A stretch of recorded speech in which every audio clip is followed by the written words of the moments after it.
اعوذ باللہ من الشیطان الرجیم، بسم اللہ الرحمن الرحیم۔ عزیز طلباء، آج آپ کا اکنامکس کا جو ٹاپک ہے وہ ہے انسانی جد و جہد۔ جب انسان کے دل میں خواہش پیدا ہوتی ہے تو اس خواہش کی تکمیل کے لیے انسان کو جد و جہد کرنا پڑتی ہے، تو وہ جد و جہد جو ہے اس کو اس کے مقصد تک لے جاتی ہے۔ جب اس کا مقصد پورا ہو جاتا ہے تو اس کی خواہش کی تکمیل ہو جاتی ہے۔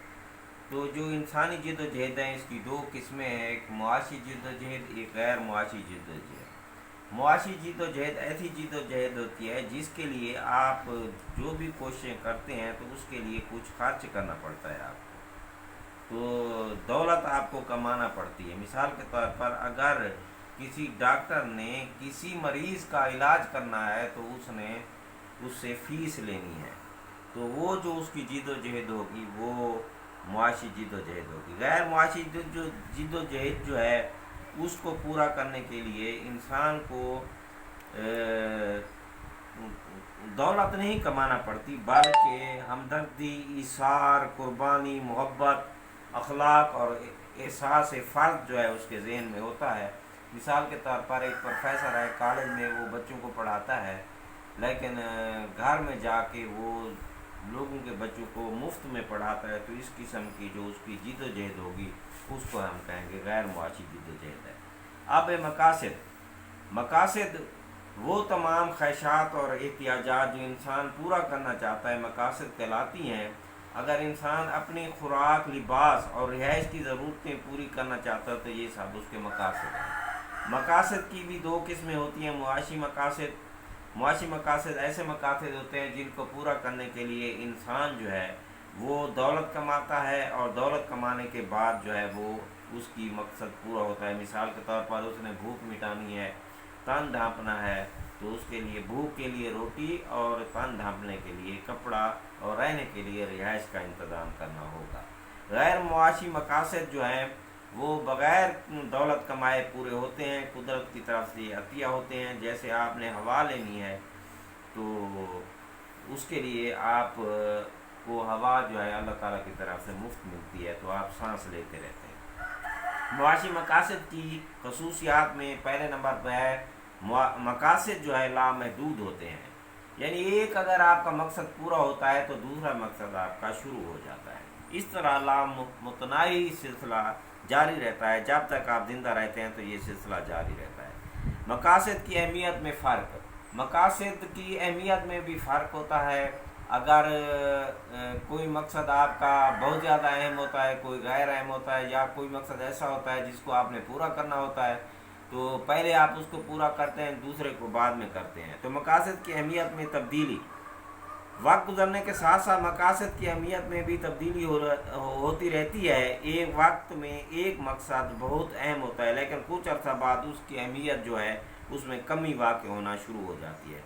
پھر ہے مقاصد پورا ہونے کے وقت میں فرق۔ بعض مقاصد ایسے ہوتے ہیں جنہیں ہم فوری طور پر پورا کر سکتے ہیں، مثلا روٹی، کھانا اور پانی وغیرہ، اور کچھ مقاصد ایسے ہوتے ہیں جن کی تکمیل کے لیے ہمیں کافی وقت درکار ہوتا ہے۔ مثال کے طور پر ایک بندہ جو ہے اس نے ڈاکٹر بننا ہے، انجینئر بننا ہے یا وکیل بننا ہے، تو اس کے لیے اس کو وقت زیادہ درکار ہوگا۔ پھر ہے مقاصد بطور وسیلہ، جب آپ کسی مقصد کے لیے کوشش کرتے ہیں تو پھر آپ کی وہی وسیلہ بن جاتے ہیں۔ مثال کے طور پر ایک ڈاکٹر ہے، پہلے وہ پڑھتا ہے، بعد میں وہ ڈاکٹر بن جاتا ہے۔ جب ڈاکٹر بنتا ہے تو پھر وہ لوگوں کے علاج کرتا ہے اور پھر دولت کماتا ہے، تو جو وہ تعلیم کرتا رہا ہے وہ عرصہ اس کا وہی وسیلہ بن جاتا ہے۔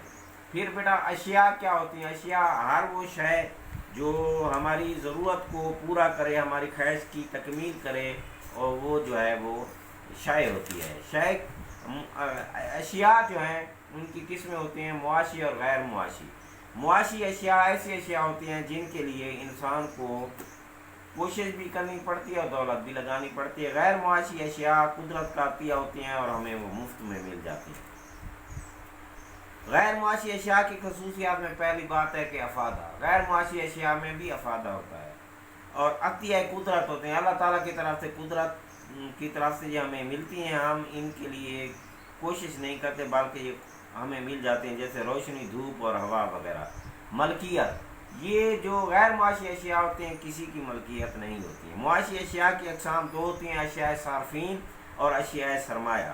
اشیاء صارفین ایسی اشیاء ہوتی ہیں جن کو ہم براہ راست جو ہے استعمال کرتے ہیں اور اپنی ضرورت کو پورا کرتے ہیں، اور ان کے لیے کچھ نہ کچھ ہمیں خرچ بھی کرنا پڑتا ہے۔ اشیاء سرمایہ جو ہیں یہ ایسی اشیاء ہوتی ہیں جو کہ ہم ڈائریکٹ استعمال نہیں کرتے، براہ راست استعمال نہیں کرتے، بلکہ غیر براہ راست جو ہے ہم استعمال کرتے ہیں۔ مثال کے طور پر ہم نے کوئی چیز بنانی ہے، ہمیں اس کی ضرورت ہے، تو پھر اس کو ہم بنائیں گے پہلے، تو اگر اشیاء صارفین جو ہے ان کی طلب میں اضافہ ہو جائے تو اشیاء سرمایہ میں بھی کی طلب میں بھی اضافہ ہو جاتا ہے۔ معاشی اشیاء کی خصوصیات پہلا یہ ہے کہ یہ افادہ رکھتی ہیں، کامیاب ہوتی ہیں یعنی کم مقدار میں ہوتی ہیں، انتقال پذیر ہوتی ہیں یعنی ایک جگہ سے آپ دوسری جگہ ان کو لے کے جا سکتے ہیں، قدرتی عطیہ نہیں ہوتی ہیں، یہ آپ محنت کر کے حاصل کرتے ہیں اور ملکیت ان کی آپ کی ہوتی ہے۔ پھر ہے خدمات، یہ ایک ایسی اصطلاح ہے جس کا مطلب ہوتا ہے محنت آپ کرتے ہیں کسی صلے کے لیے، اگر کسی صلے کے لیے آپ محنت اگر کام نہیں کرتے تو وہ جناب آپ کی خدمت نہیں ہوگی۔ مثال کے طور پر ایک حجام ہے، وہ کسی کی حجامت کرتا ہے تو اس کے بدلے وہ پیسے لیتا ہے، اگر وہ پیسے لیتا ہے تو یہ اس کی خدمت ہے۔ اور اسی طرح ڈاکٹر ہے، وہ کسی کا علاج کرتا ہے تو وہ جناب اس کے پیسے لیتا ہے، اپنے خدمات کا معاوضہ لیتا ہے، تو وہ اس کی خدمت ہوگی۔ اب ہے ذرائع، وہ چیزیں جن کے ذریعے ہم اپنی خواہشات کی تکمیل کرتے ہیں تو وہ ذرائع کہلاتے ہیں۔ اگر کوئی شخص مکان تعمیر کرنا چاہتا ہے تو اس مقصد کے لیے اسے اینٹ، پتھر، سیمنٹ، ریت کے ساتھ ساتھ معمار، بڑھائی اور مزدوروں کی بھی ضرورت ہوتی ہے، تب مکان بنتا ہے، اور پھر وہ جو چیزیں ہوتی ہیں وہ اس کا ذریعہ ہوتی ہیں۔ ذرائع کی خصوصیات ہیں محدود ہوتی ہیں، ذرائع محدود ہوتے ہیں ہمیشہ، اور ان کا متبادل استعمال بھی ہو سکتا ہے۔ مثال کے طور پر آپ کے پاس 200 روپے ہیں تو آپ معاشیات کی کتاب بھی خرید سکتے ہیں، اور اگر آپ چاہیں تو اس سے ہوٹل پہ جا کے کھانا بھی کھا سکتے ہیں، کسی دوست کو تحفہ بھی دے سکتے ہیں۔ افادہ ایک ایسی خاصیت ہے جس کے اندر انسان کو تسکین ہوتی ہے۔ اگر کسی چیز کے اندر آپ کو تسکین نہیں ملتی تو وہ افادہ نہیں ہے۔ افادہ کی خصوصیات میں پہلی خصوصیت ہوتی ہے انسانی خواہش پر اس کا انحصار ہوتا ہے۔ اگر کسی چیز کی انسان کو خواہش ہے تو وہ اس کے اندر افادہ ہوگا، اگر کسی شے کے اندر اس کی خواہش نہیں ہے تو وہ خواہش تو ہے لیکن افادہ، اگر خواہش نہیں ہے تو وہ پھر اس کے اندر افادہ بھی نہیں ہوگا۔ استعمال پر انحصار، جب آپ کسی چیز کو استعمال کرتے ہیں تو پھر آپ کو پتہ چلتا ہے کہ اس کے اندر کتنا افادہ ہے۔ علم پر انحصار، اگر آپ کو کسی چیز کے بارے علم نہیں ہے تو اس کے اندر آپ کو افادہ کا بھی پتہ نہیں چلے گا، اگر آپ کو کسی چیز کا علم ہو جاتا ہے تو پھر اس کی افادیت کا بھی آپ کو پتہ چلتا ہے۔ شکل پر انحصار، اگر اچھی شکل ہوگی کسی چیز کی تو اس کا افادہ زیادہ ہوگا، اگر بری ہوگی تو اس کا کم ہوگا۔ مقام پر انحصار، اگر لکڑیاں جنگل میں ہوں تو ان کا افادہ کم ہوتا ہے، اگر آپ ان کو کاٹ کے شہر میں لے آئیں تو ان کا افادہ زیادہ ہوتا ہے۔ ملکیت پر انحصار، اگر کسی شخص ان پڑھ کے پاس اگر قلم ہے تو اس کے لیے اس میں کوئی افادہ نہیں ہے، اگر وہ پڑھے لکھے بندے کے پاس ہے تو اس کے اندر افادہ ہے۔ آب و ہوا پر انحصار، تو آب و ہوا پر بھی انحصار ہوتا ہے، اگر آپ کسی ایسے علاقے میں ہیں جہاں پہ سردی ہوتی ہے تو وہاں پہ برف کی ضرورت نہیں ہے، جہاں گرمی ہے تو وہاں پہ برف کی ضرورت ہوگی۔ تعداد اور مقدار پر انحصار، اگر کسی شے کی بہتات آپ کے پاس ہوگی تو آپ کیا نام ہے اس کے اندر افادہ کم پائیں گے، اگر کوئی چیز آپ کے پاس کم ہے تو اس کے اندر افادہ زیادہ ہوگا۔ تو یہ ہماری کچھ تھیں کیا نام ہے اصطلاحات جو ہم پڑھ رہے ہیں۔ میں امید کرتا ہوں کہ انشاءاللہ تعالیٰ آپ محنت کریں گے، اگر آپ محنت کریں گے تو انشاءاللہ کامیابی آپ کا نصیب ہوگا۔ شکریہ، اللہ حافظ۔